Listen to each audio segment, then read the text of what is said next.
maa ngi nuyu waa Taïba Ndiaye bi je m'appelle Modou Ndiaye maa ngi tudd Modou Ndiaye commune u Taïba Ndiaye nekk président taxawu Taïba.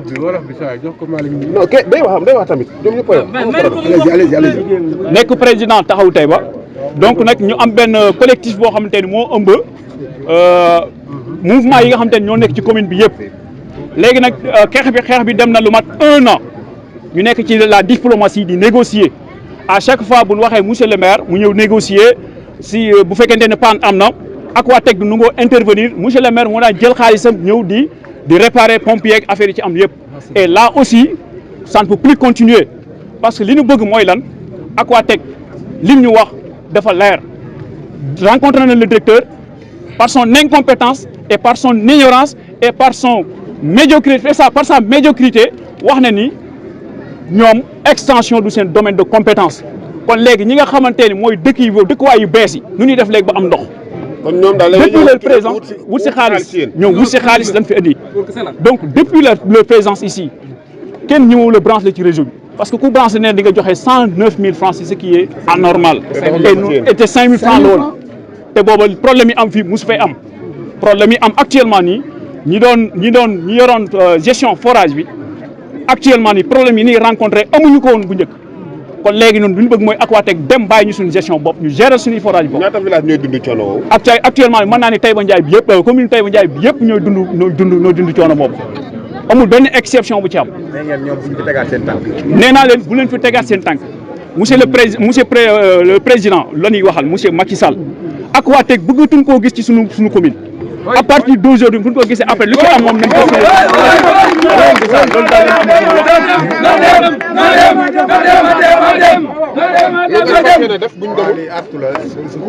donc bu passé lii li ñu bëgg a def mooy lan li ñu bëgg a def mooy lan am nañ benn comité technique bu fi nekk am nañ ci tamit aussi benn comité de finance bu fi nekk de gestion aussi bu fi nekk pour ñoo xam ne pare nañ actuellement nii pour conduire donc gestion forage après tamit lancé woon nañ pétition déposé nañ ko ci maire bi donc ça veut dire que population bi moo ñu defloo te lii ñun bañuñu ci dara bañuñu ci tax ñu tëj ñu fu fépp lu ci bëgg a population bi la ñuy liggéeyal te lii jàpp nañ ne jaamu yàlla la moo tax ñu koy def. seen maire tamit ngeen gis ne ba léegi gisagoo leen ko seen wet. actuellement nii maire bi rencontré nañ ko mais mënu jël benn position parce que moom wax na lu leer Aquatech directeur Aquatech wax na ci kanamam moom booba sax man mën naa ni boobu la war a jël décision bu leer parce que bi mu ne extension moom du domaine de compétence am loolu rek mënoon na ko ne sëñ bi yow lii jël say bagage nga dem sa yoon mais bi ñu génnee lu mu wax mënumaa jël position ñun nag amuñu problème ak monsieur le maire kin amal problème mooy Aquatech nag génn xajal ñu suñu commune ñun ñu gérer suñu gestion forage loolu rek lañ koy wax ñoo koy lancé Sénégal bi yëpp. merci beaucoup waaw. dañu rencontré kilifa gox bi muy le maire Assane Ndiaye déception bi ma njëkk a am. mu ne ndox mi du domaine de compétence am domaine compétence su état la kat mooy état ci commune Taïba Ndiaye ku dul la monsieur le maire Assane Ndiaye taxawati ak ay collaborateur am ni fi ma campagne fépp musuma taxaw population bi wax leen problème mu ndox ni dinaa ko faj muy loo xam ni du dëgg man ak ñoom ñoo nekkandoo woon ci terrain bi fu ñu taxaw problème mu ndox dafa yàgg commune Taïba Ndiaye ñuy dig population bi buñ fi toogee dañuy saafara ndox mi parce que président de la république bi muy jël initiative di jox Aquatech ndox mi mooy population yi mënuñu woon gérer seen bopp à l'exception nag Taïba Ndiaye heureusement ñi fi nekkoon ñu ngi doon ñabal seen forage ba di am ndox bi fi Aquatech 35 villages yëpp doon am ndox bi Aquatech ñëwee ci la ñu commencé benn gestion moo fi nekkoon benn comité de gestion ñu ngi doon am ndox ak maire bi fi nekkoon di leen jàppale mais depuis bi Aquatech ñëwee boobaak léegi commune bi moom fépp kenn amatul ndox man sama kër je prends l'exemple sur moi boo demoon tey Ndoma depuis 2 ans ngi nii sama robinet ubbiwul. mais est-ce que yenn saa yi doo leen posé wu question parce que bi ngeen di jooytu wàllu ndox mi yàgg na. wax ak waa Aquatech mais daa mel ni kilifa yi dégluwuñ leen lan la Aquatech mooy kan. Aquatech man ni ma jàppe dafay ñëw pour wut xaalis ñëwul pour jàppale askan wi ki nga xam ne da nga toog ak moom mun la sama yoon nekkul ci extension. man naa ñëw def ay facture réseau bi ndax baax na réseau bi baaxul man loolu sama yoon nekku ci kooku dafay ñëw dafay nax état te xam nga état man ci état laay liggéey état day fay après service effectué ban service laa sekk ak Aquatech mu jox ma ndox mais bu ma joxul ndox nañ lañ may woowee naan ma fayal ndox di lancer appel les chefs de village yi nga xamante ni duñ ci bañ dara Aquatech a ngi ànd ak ñoom xam nga neexal lañ leen jox xam nga leen luñ leen jox dañuy wër ci population bi naan fay leen duñu fay tey duñu fay ëllëg comité bi ñu fi samp nag comité bi ñu fi samp dinañu fexe dugg ci population bi waxtaan ak ñoom gérer suñu bopp forage bi def suñuy facture nit ñi fay ñu jox leen ndox parce que bala ngaa laaj nit ki da nga koy defal benn service ba pare Aquatech service yu jox ñu ndox la joxuñu ndox man sama kër 50 000 francs lañ ma indil facture ma koy wax ñu ne ma non air bi la man Aquatech jaayuma air ndox la may jaay bu ma doon jënd air ca yàlla laa koy jënd te dama ko may gratuitement ma ko ci sax du ma ko jënd ok jërëjëf. ànd ak xale yi ci xeex bi nii xeex ndax li ñuy dund metti na benn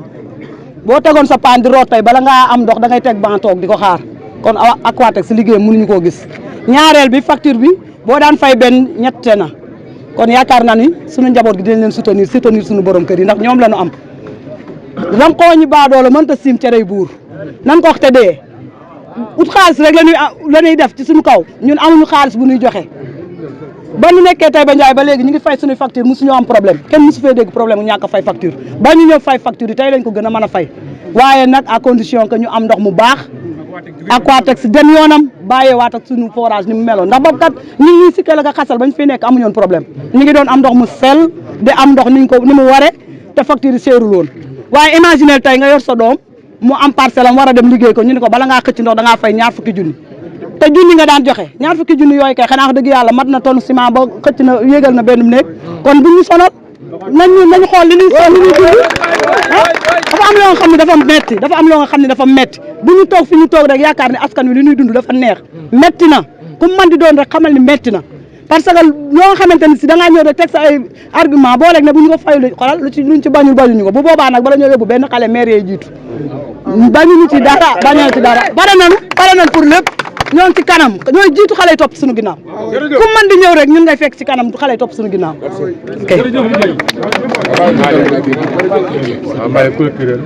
mbokk yi asalaamaaleykum wa rahmatullahi taala wa barakaatu damay présenté wu d'abord man Alaaji Malick Mbeng laa tudd dëkk Taïba Ndiaye nekk doyen damay gërëm d'abord xale yi bu baax a baax ndax daf ci am loo xam ni man maa leen ko mën a wax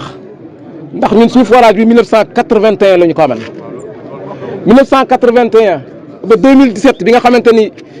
kii ñu lëjal tey moo ñëw te moo waral lii te ku xool lii xam ne mobilisation bi xam nga ni population bi nangootuñu te duñu ko nangu Aquatech di fi kon suñu liggéey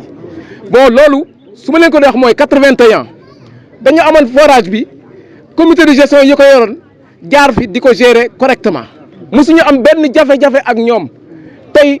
maa ngi dégg ñuy wax dañu amee Sénélec 60 millions 110 millions loolu mosu fee am ci ñun gérer nañu ko ba ni ma am si mosuñu am problème ak Sénélec kon tey suñu demee ba ñu naan Sénélec Aquatech da koo ameel 60 millions loolu day wane ni Aquatech cuune la ca li ko fi andi mooy defar suñu commune taxu ko fee andi yàq moo ko fi taxal andi léegi nag. kon li xale yi wax ngeen wax. ñun mag ñi li ñu xale yi wax lañ wax ma ni maa fi représenté mag ñi combat bi ba mu commencé ba léegi maa nga ca musuma deltu ginnaaw te du ma deltu ginnaaw incha allah léegi si nii xale yi formé nañu comité de gestion bis ñi ki tey dañu fas yéene nangu suñu ndox loolu la ñu bëgg dootuñu fi nekk léegi di maslaa mani kon seen ndox mi ku leen ko jox ngeen gérer. dañ kuñ ko jox gérer ko suñu bopp ndax am nañu ay xale yu set am nañu ay xale mani déglu leen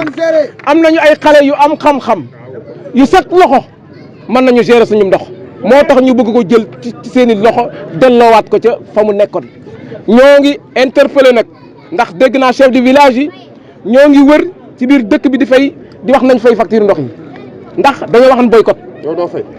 kenn fayul actuellement ñi fayul li tax mu woote li tax ma dégg chef de village di woote